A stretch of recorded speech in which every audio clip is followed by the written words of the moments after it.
Bonjour, je m'appelle Dominique Lefebvre, je suis administratrice au sein d'une association qui s'appelle Grey Pride pour les seniors, les vieux, les vieilles, les personnes avancées en âge, lesbiennes, gays, bisexuels, trans et plus. Ce que je voulais dire, c'est qu'il existe des vieillissements, qu'il n'y a pas qu'un seul vieillissement, puisqu'il s'agit de parler de vieillissement et de maltraitance, ou de discrimination aussi, tout en sachant que quand on a dépassé 60, 65 et plus, ce sont des personnes qui ont déjà connu ce qu'on appellerait la discrimination, une forme de maltraitance symbolique qui s'exerce à plusieurs niveaux. L'agisme est une discrimination qui négativise le regard social sur une personne du fait d'une caractéristique. Alors une des premières caractéristiques, par exemple dans le milieu LGBT, ça peut être justement d'avoir eu une orientation sexuelle différente de l'hétérosexualité. L'Institut national des études démographiques qui dit que des vieux et des vieilles LGBT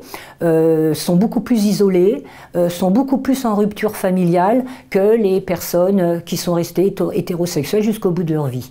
Alors nous, par exemple, à Grey Pride, moi je m'occupe de la ligne écoute et la première chose que nous avons fait, c'était le récit de soi. C'est-à-dire le récit de soi, c'est une des premières choses qui permet aux gens de s'assumer déjà, dans un premier temps, et de sortir de cette stigmatisation, l'auto-stigmatisation, l'auto-dévalorisation, renforce en fait le regard social, le regard extérieur, vers une sorte d'infantilisation, d'infériorisation, qui ne permet pas justement de bien s'intégrer comme citoyen à part entière. C'est pour ça que la lutte pour les droits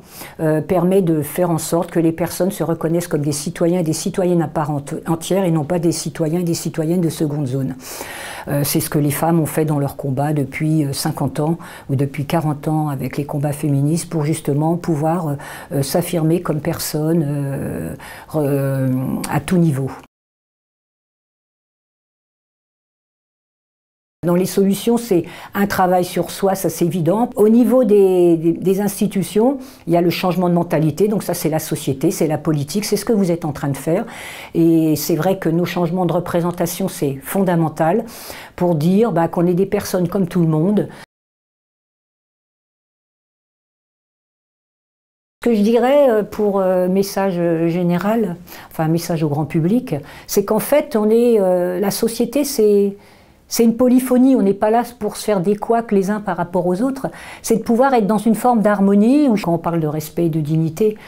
c'est quand même pouvoir reconnaître à chacun et à chacune le droit et la possibilité de choisir ce qu'il a envie, ce qu'elle a envie d'être, avec qui elle a envie d'être, avec qui cette personne a envie d'être, comment elle peut être entourée, aller peut-être vers des habitats partagés, c'est de pouvoir vivre jusqu'au bout de la vie comme on est, que ça soit à domicile, mais aussi d'autre part peut-être pouvoir aider les personnes à vivre ensemble selon leurs affinités et pouvoir s'exprimer et ne pas se cacher et vivre son vieillissement de manière la plus réussie possible.